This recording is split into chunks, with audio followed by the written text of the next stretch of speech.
Hey everybody, Cole Stanley, student first martial arts and fitness, as well as well-rounded grappler. So I'm currently up in Hendersonville, North Carolina, up here with Larry, and I've been fortunate and lucky enough to be back a second time to teach a little bit of judo for jiu-jitsu. So Larry, go ahead, introduce yourself to the people. Tell us a little bit about your long journey in jiu-jitsu. Oh my gosh, it's a long journey.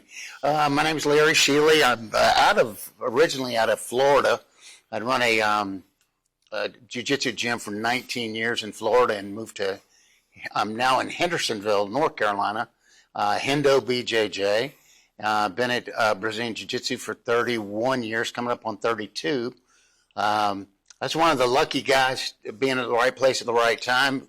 Cole, I think I've mentioned this to you. And my first effort in Brazilian Jiu-Jitsu, or my first class, or whatever you want to call it, was with Rickson Gracie. I didn't know who I was going to train with. I heard that there was a seminar, and a guy gave me some free tickets when I was actually in karate. And it would just happen to be Rickson, and I got the bug and started. My job took me across the country for many, many years, and I'd go out to Torrance, California, about once every six weeks or so. Stay a few days.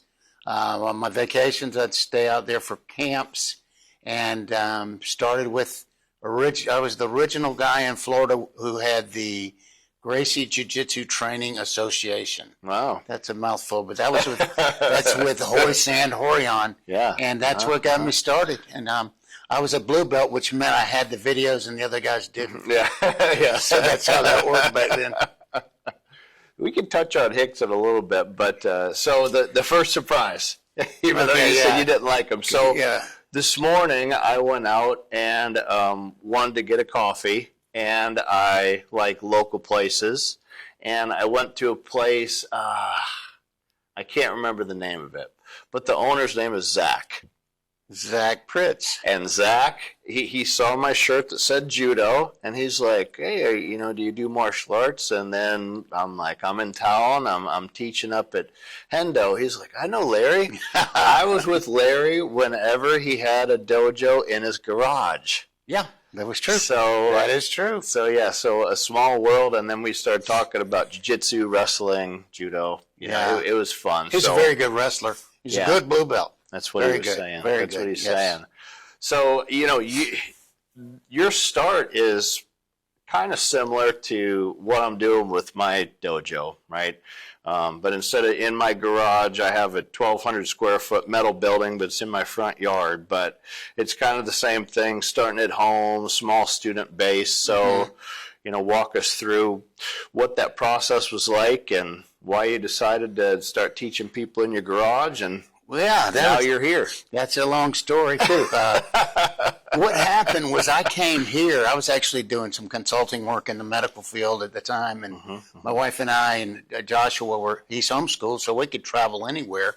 We ended up coming from Greensboro, North Carolina, to the mountains just on a whim, fell in love with the people, and 7 weeks to the day later than that day, we were sitting in our living room. So everything was laid out. So I kept doing that job, and then COVID hit, and they did some cutbacks. And we were pre-COVID had gone to a church a few times, and not enough to really get to know a lot of people. But one guy would come up to me in church, and he'd be, "Hey, buddy, how you doing? How you doing?" He's like, "The friendliest guy ever." I'm like, "Well, this is getting a little weird."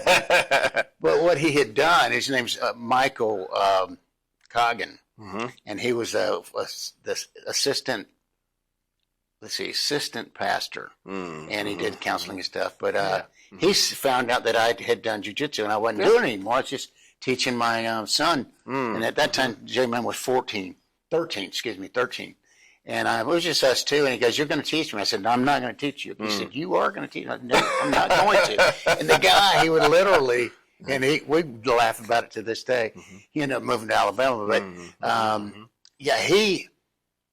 he said, "You're going to do it," and he started showing up. I'm like, "Dude, I'm not going to teach." So he basically stalked me, talked me into it, and then he started telling people like Zach, and then Zach told a couple people. One night it was 14 of us total. So J-Man, myself, and 12 people in our 2-car garage, just falling all over each other.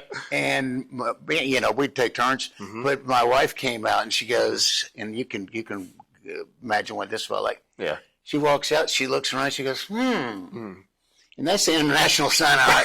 They got to get out of here, dude.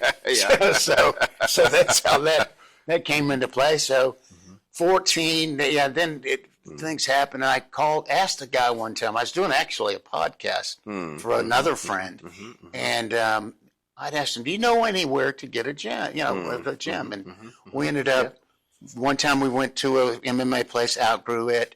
Then I talked to this guy about the one. I don't think he went to the other one. It was a big building. It was big. We had 2,000 square feet of mat and. That's the warehouse, right? The warehouse. That's what Zach was telling me. It was hot and cold. It was hot as heck in the summer. It's cold as heck in the winter. We had no bathrooms. Had to go up to the gym. So, Zach told you all that. But people kept coming. Zach said that you were in a boxing facility for a small time. That was the MMA place, the first stop. Okay. Yeah, it was the MMA boxers and MMA guys. Yeah. And but that was teeny, real small, like this area here. And so we grew out of that, that one. Now we grew into this. This was luck, catching this place at a good deal and at a good time. And people keep coming. But, it like when I started with jiu-jitsu, when I went 2004, I went storefront.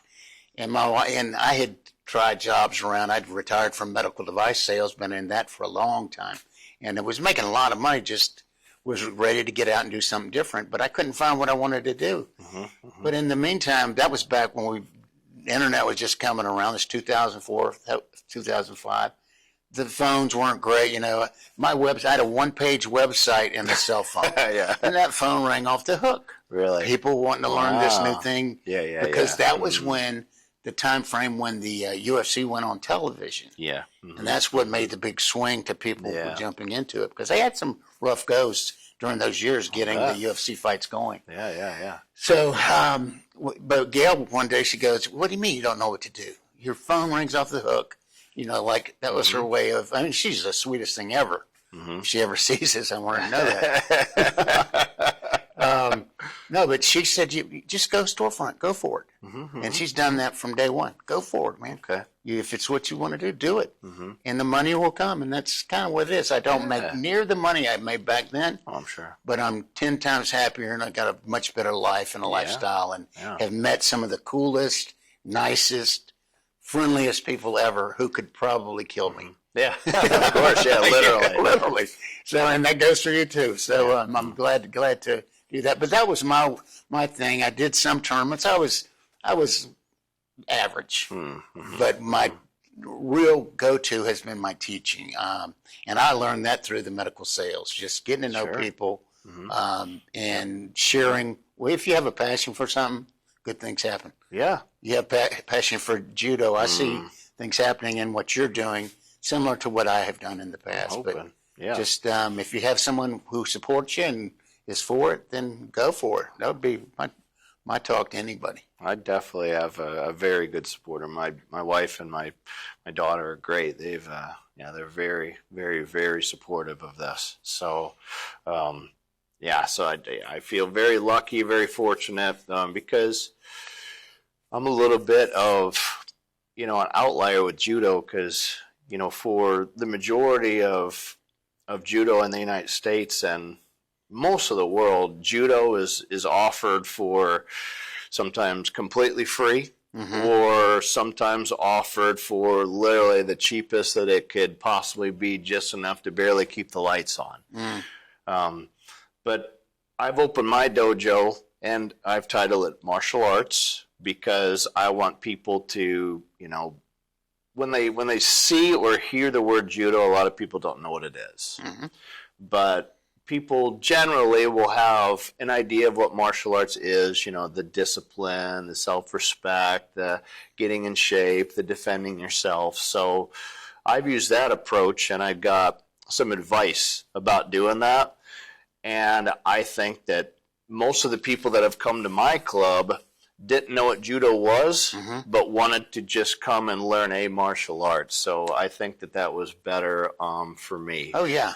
And I'm doing, it's a small dojo at my house. So, I'm not charging a lot, but I'm charging, enough to where I could start growing the dojo. And, maybe, it depends, with some luck and some blessing, maybe, I could start doing that a little bit more full time, but, we'll see. Well, you got it started, and yeah, you got it started. That's pretty cool. So why were you so resistant at first to not teach? Because Zach actually mentioned that too, that, when you guys were training in the garage, you're like, I didn't even mean for this to happen. It just kind of happened. So why were you so resistant to teach at first?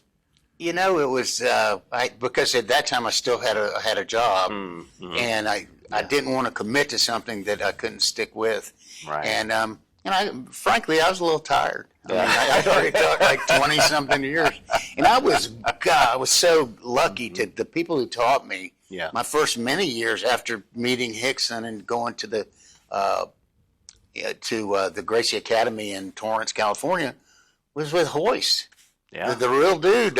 For many years was with him, and he was the coolest guy ever. Yeah. The coolest guy ever. And is this pre-UFC? It was post UFC fight. Okay. So he got real popular over the course of time. And and he'd come and help and visit. Just the coolest guy ever. But just nonchalant. Yeah. I remember we would go out. We wouldn't do anything. We'd drink water. We'd go out and had someone carded him.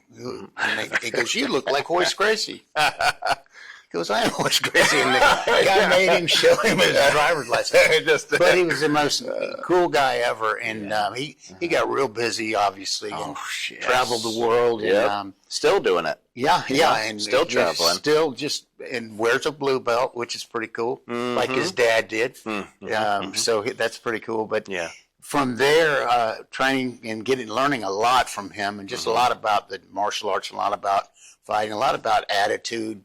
He was the real deal. Yeah. And then I got with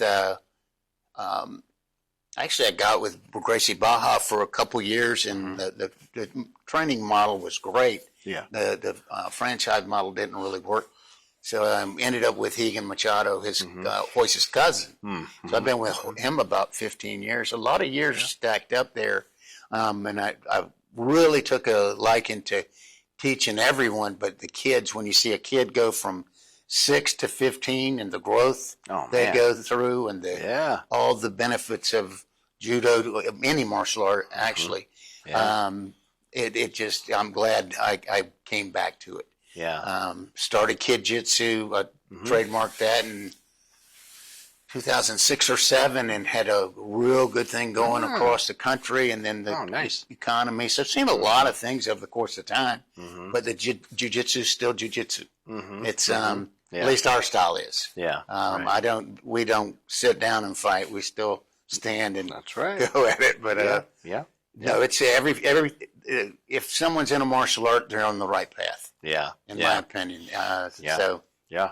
Right. Especially whenever, they're all about teaching the core values, the consistent pursuit of perfection, which we both know you never reach. Never reach it. But we try to get as close as we can. Yeah. And it's a rarity too to have somebody that's in it from, 6 to 15. Either, the average person never does martial arts, but the people that decide to do martial arts, that's right. The people that do martial arts, they might do it a month, 2 months, a year, but, the ones that really stick with it for a long time, it really changes lives. It really does. Hey, It'll only be 5 more minutes, if that's okay. Oh, that's good. Okay. He's fine. Yeah. So, I've seen interviews with both Hoyce and Higgin? Hickson. Hickson, Hoyce okay. and Hickson. And Hoyce is like, if you think I'm good, wait till you see my brother. So this is before Pride, right? Yeah. That you were training with Hickson, right? I only trained that one seminar with Hickson. Oh, that was two-day just seminar. It's a okay. 2-day seminar. But you had no clue who he I was. had no clue. I was in Taekwondo or karate, Taekwondo. Yeah. And I was terrible. But it was awful, man. Yeah. And but I thought, that little guy, man, I think I can handle him. Yeah. Literally halfway, he'd always roll with all his people who came in. There's over 100 people, probably, maybe half of them wanted to roll with him. I hoped someone would get him tired or something. I went about halfway in, and I kid you not, it was 15 seconds max from the time we clapped hands, and he's on my back.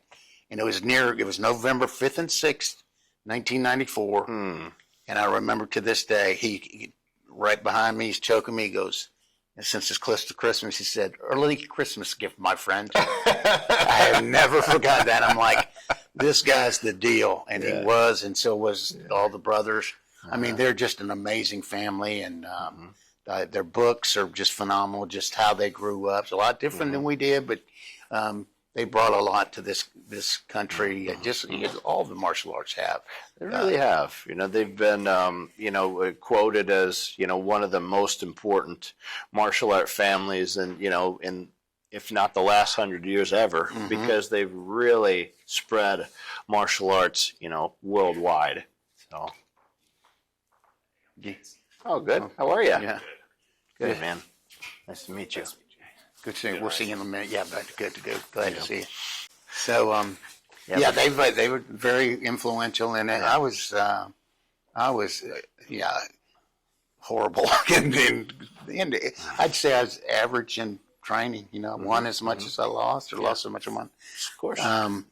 But I haven't even gotten that far yet. Changed my world. I'm more lose than win, but I'm probably exaggerating too. So take that for what it's worth. My calling, I think, is just kids like this. Yeah. And teaching. Teaching the kids, pulling them up. Really, very family-oriented gym here now, and you get the kids in, and then the dads and moms start looking, and some of them come teach. And you saw last night how it works. We had almost as many coaches out as we do kids. And that's good. That's good to have help, and it's good that they want to be part of that. So if you look back, because now you've been, this is what year in business? How long have you had schools open in total? I started as a club when I first started. It's a couple years after I met Hickson, because I'd gone out and gotten my blue belt, and I was not a blue belt. Like I said, I had the videos. Yeah. But he did that. I grew into it eventually, but got the ball started. That was in 97. Yeah. I'd say 3 years after I met Hickson. But over the course of time went, and Hoyce would come to me a lot back then before he really got on the speaking or the seminar tours. But well, there wasn't a lot of jiu-jitsu schools, period. Not people would drive a couple hours to Jacksonville early on, and we were in a little box just like this one, but smaller, and it's in Florida. And nobody died, but it was so hot. We called it the hot box. Yeah. And people would come from South Georgia, from Orlando, all different places. There's some pockets starting in Orlando and then Miami.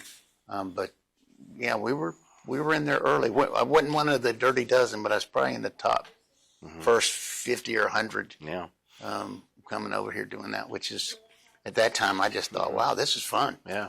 And it got more fun once you know what you're doing. Yeah.